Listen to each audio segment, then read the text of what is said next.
चलिए शुरू करते हैं आज की प्रैक्टिस। मेरा नाम सोनू और आप देख रहे हैं द मैथ जोन। आज हम फिर से एसएससी जीडी क्वेश्चंस करेंगे 20 जो कि अब चल रहे हैं एग्ज़ाम। तो चलिए करते हैं आज की प्रैक्टिस। ये रहा आपके सामने पहला question. Two trains are moving the same direction at the speed of 40 kilometre per hour and 90 kilometre per hour. Their lengths are 275 metres and 350 metres respectively. What will be the time taken by faster train to cross the cross over slower train. देखो, अगर ये दोनों train एक ही direction में चल रही हैं तो इसका मतलब ये होगा कि इनकी डायरेक्शन का माइनस होगा। इनकी डायरेक्शन अगर माइनस होगा तो बची कितनी, 50 किलोमीटर पर आवर। और किलोमीटर पर आवर मीटर पर सेकंड में चेंज करना होगा क्योंकि आंसर सेकंड में है और डिस्टेंस भी मीटर में है, तो इसको मीटर पर सेकंड में कन्वर्ट करेंगे। तो इन दोनों को प्लस करना पड़ेगा। इन दोनों को प्लस किया, हमारे पास ये आया, हमारे पास 300, 400, 500, 625 डिवाइड बाय 50 इंटू 18 इंटू 5। ठीक है, वैल्यू आई हमारे पास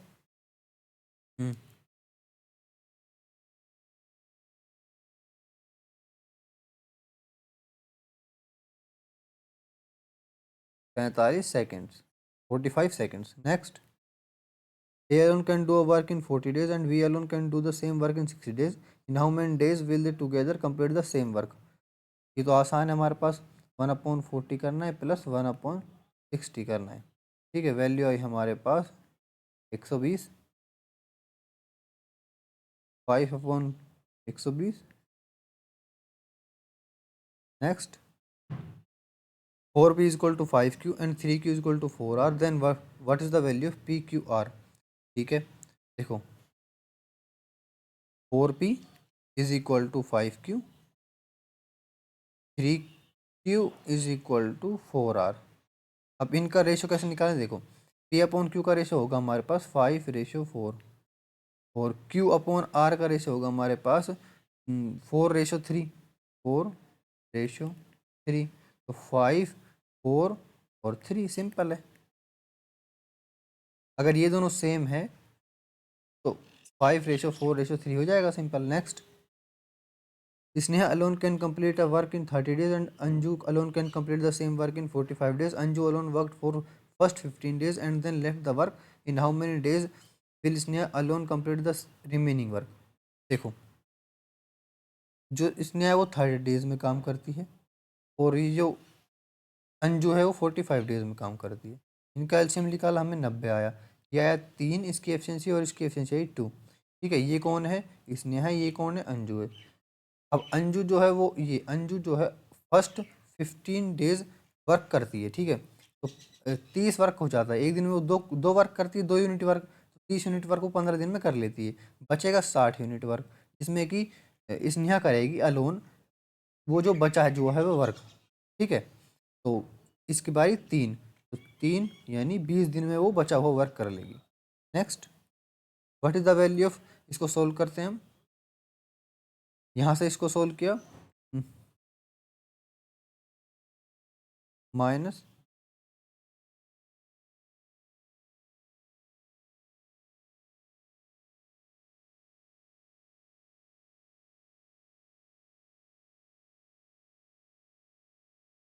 माइनस का 139।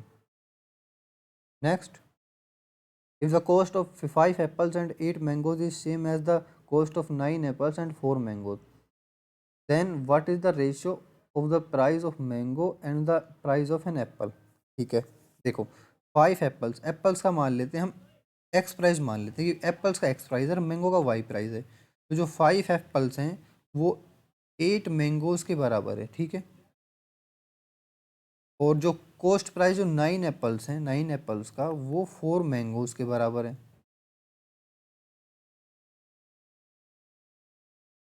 अच्छा नहीं, 5 mango apple plus 8 mangoes is equal to 9 apple plus 4 mangoes, ये है। ठीक है, ये इक्वेशन बनेगी। तो सिंपल एक्स अपॉन वाई की वैल्यू निकल जाएगी। कैसा, ये 5 उधर जाएगा, बचेगा यहाँ पर 4x, ये उधर आएगा 8y, तो 4y बचेगा। ठीक है, इससे तो ये कट जाएगा, यानी 1:1, यही वैल्यू आएगी।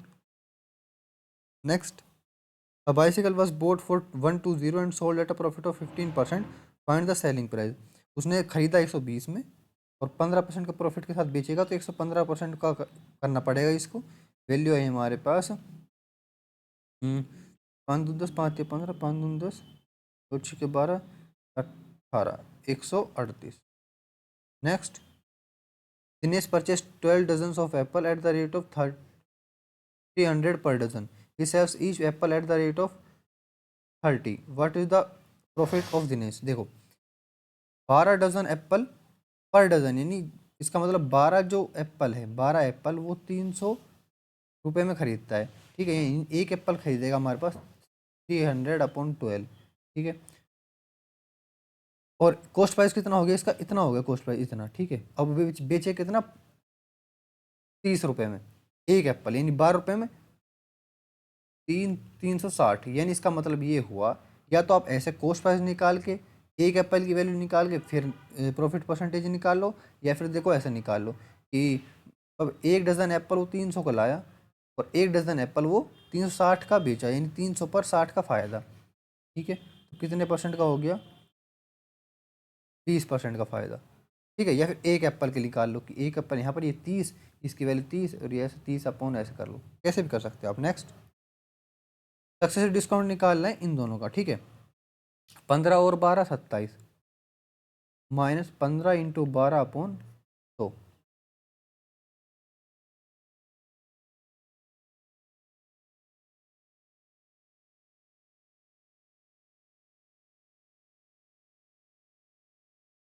Next, if 70% of x1 is equal to 6/7 of x2, then what is the x1 x2? देखो 70% का मतलब क्या कहते हैं? देखो 70% of x1 is equal to 6/7 of x2। ठीक है, x1 x2 की वैल्यू निकालनी है, इधर जाएगा ये इधर जाएगा। x1/x2 is equal to 6×100/7 × 70। इधर से ये गया, ये वैल्यू आई हमारे पास 60/49। Next, in an exam Sandeep got 55% less marks than the passing marks. He got 3.2 marks. If the passing percentage is 62%, then what are the maximum marks of the exam? तो इसको कैसे करना हो? देखो 223 जो है ना, वो इसके नंबर आए जो कि पासिंग मार्क्स से 55% कम है। इसका मतलब यही, ये 45% है। हमें इसका 100% निकालेंगे तो हमें 62% की वैल्यू मिलेगी। सही बात है, जो कि पासिंग मार्क्स तक हम पहुंच जाएंगे। ठीक है, अब फिर से ये 62% बन जाएगा और हमें फिर से 100% की वैल्यू निकालनी होगी, जिससे कि हम 100% मार्क्स तक पहुंच जाएंगे, जो मैक्सिमम मार्क्स हैं। इतना बात ध्यान आ गई? दोबारा देखो अगर नहीं समझ में आया। 223.2 जो है वो मेरे नंबर आए, जो ये संदीप जो फेल हो गया है इसमें 223.2 नंबर लाने पर। ठीक है, जो कि 55% कम है इससे, पासिंग मार्क्स से। पासिंग मार्क्स वो हैं 62, तो 55% कम है। इसका मतलब ये हुआ कि 45 है। अगर मैं इसका 100% निकाल दूं तो 62 तक पहुंच जाऊं मैं, और अब ये 62 पर तक पहुंच गया। अब मैं इसका 100% निकाल दूं तो मैं 100% तक पहुंच जाऊं। सही बात है। ठीक है, अब इसको सोल्व करते हैं। 2232000/45 × 62।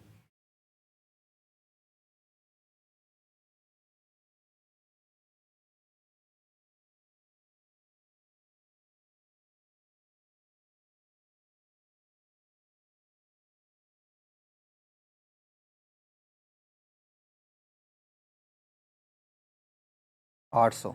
ठीक है, इसको पूरे सोल्व किया, आंसर आया 800। ठीक है, next, Ritu sold a camera for 24,000 earning a profit of 20%।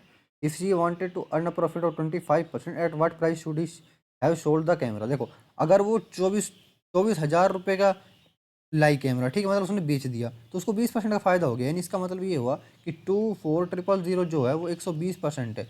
हमें फ़ायदा कितने? हमें 125% की वैल्यू चाहिए ना। ये तो 120 है, हमें 125 की वैल्यू चाहिए। यहाँ पर वो लिखो जो ये है और यहाँ पर वो लिखो जो हमें चाहिए। ठीक है, इससे ये गया, इससे ये गया।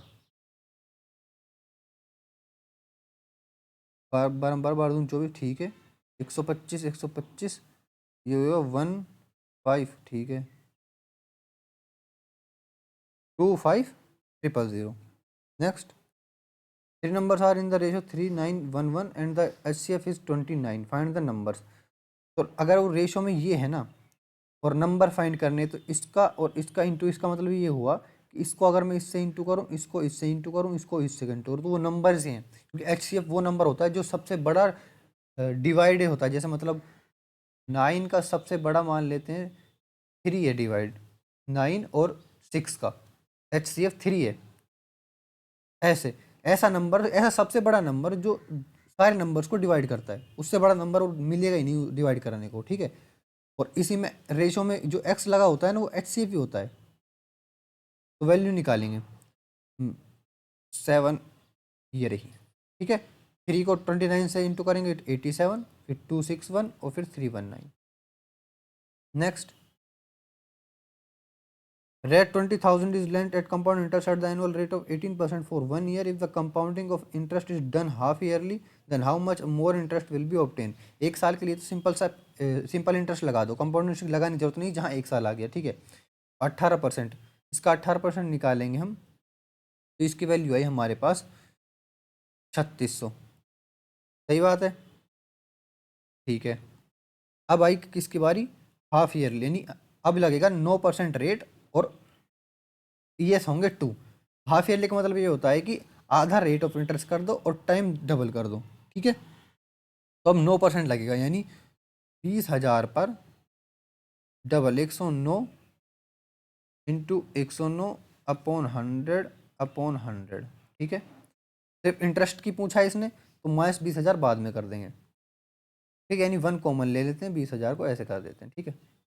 तो वैल्यू आई हमारे पास 109 और 109 118 11881, यही आई नहीं वैल्यू। 109 इंटू 109 11881, ठीक है। इसका स्क्वायर करना था और माइनस करना पड़ेगा 10000 से, यानी ये हो गया 1881 बचा अपॉन 10000, ठीक है। तो कटेगा क्या, 1 2 3 4 1 2 3 4।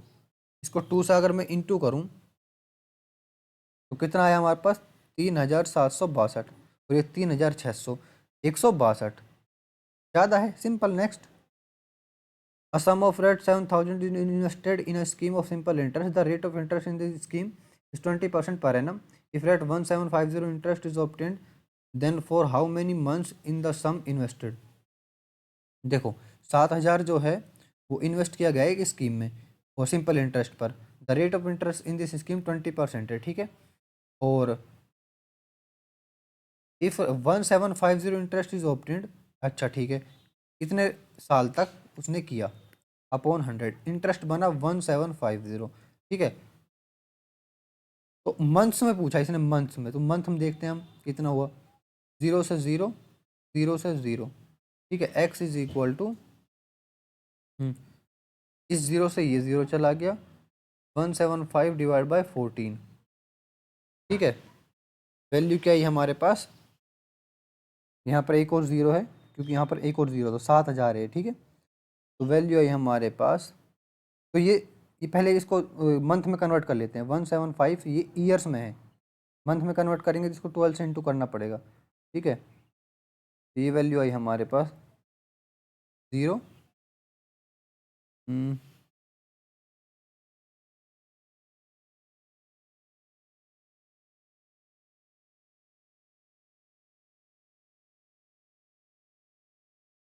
15 months. Next, find the value, इसको सोल्व करते हैं हम पहले। 1573 डिवाइड बाई 13 है, प्लस यहाँ पर माइनस होगा, ठीक है। ये वैल्यू है हमारे पास 3 और 2 5, यानी 1, इससे कोई मतलब रह नहीं गया। इसको डायरेक्ट 13 से डिवाइड करेंगे, 1 2। Next, a new student having weight 47 kg join a class of 41 student and the average weight of the class reduced by 1.5 kg. What is the new average weight of the class? देखो इसकी average हम मान लेते हैं कि S है, ठीक है, टोटल एस है, टोटल एस है और 41s ये टोटल हो गया, ठीक है। इसकी एवरेज हमने एस मान ली तो 41 ये एस का टोटल हो गया। अगर मैं इसमें से 47 ऐड कर दूँ, जो कि इसने कहा है कि एक बंदा आया 47 किलो का और इसमें ऐड हो गया, अब कितने बंदे हो गए 42 स्टूडेंट, जो कि एवरेज में से कितने -1.5 कम हो गए, ठीक है। तो अब जो ये वाली है एस की वैल्यू निकाल के ये वाली वैल्यू निकालनी है हमें, ठीक है। तो वैल्यू क्या है हमारे पास, ये उधर जाएगा एस बचेगा ओनली और ये इधर जाएगा 47 माइनस 42 इंटू 1.5 प्लस का, ठीक है। ये टोटल हो गया, एस की वैल्यू है एस की, ठीक है। ये एस की वैल्यू आएगी, एक मिनट देखते हैं इसकी वैल्यू इसकी निकाल के। ये हो गया 63 और 3 ये 50 और 60 110, ठीक है। अब निकालते हैं 110 इंटू 41 प्लस 47 अपॉन 42, ये एवरेज आएगी नहीं। इसको सॉल्व करते हैं, वो 110 को 41, ठीक है, 41 151 47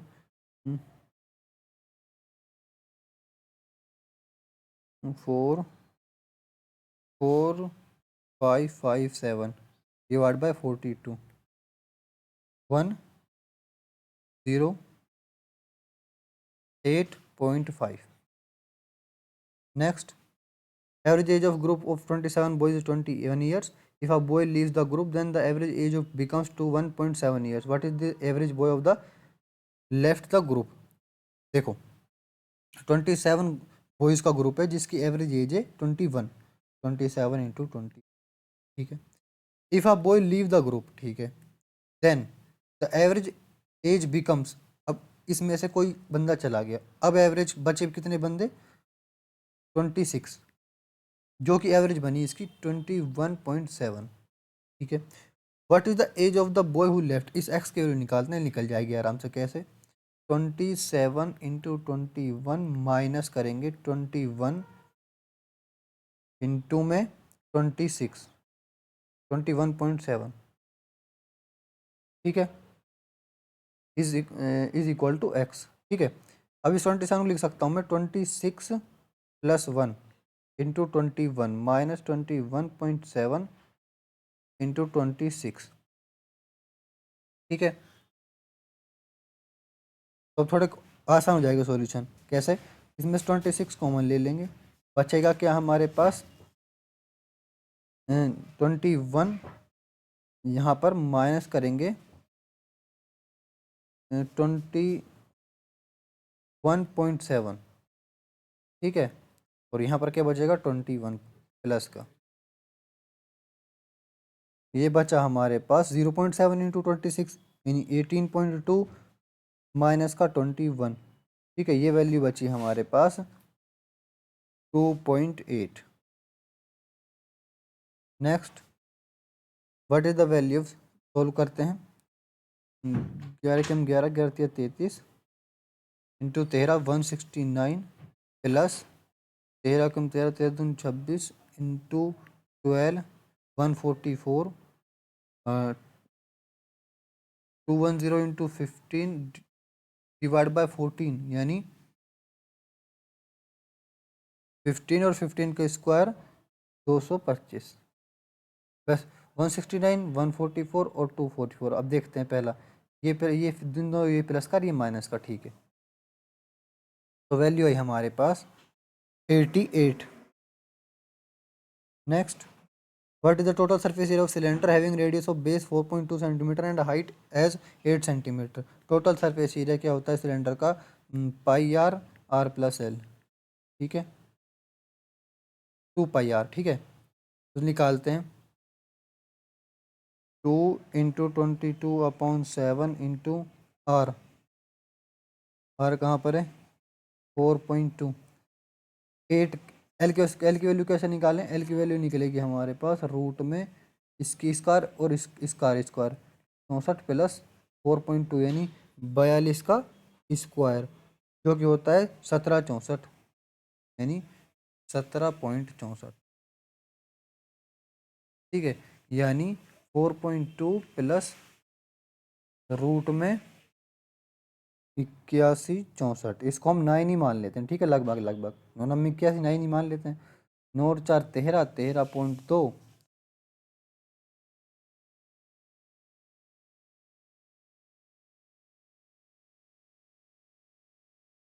इंटू 13.2 इंटू 0, तो ये लगभग लगभग पहुंचेगा 343 46 के पास। Thank you.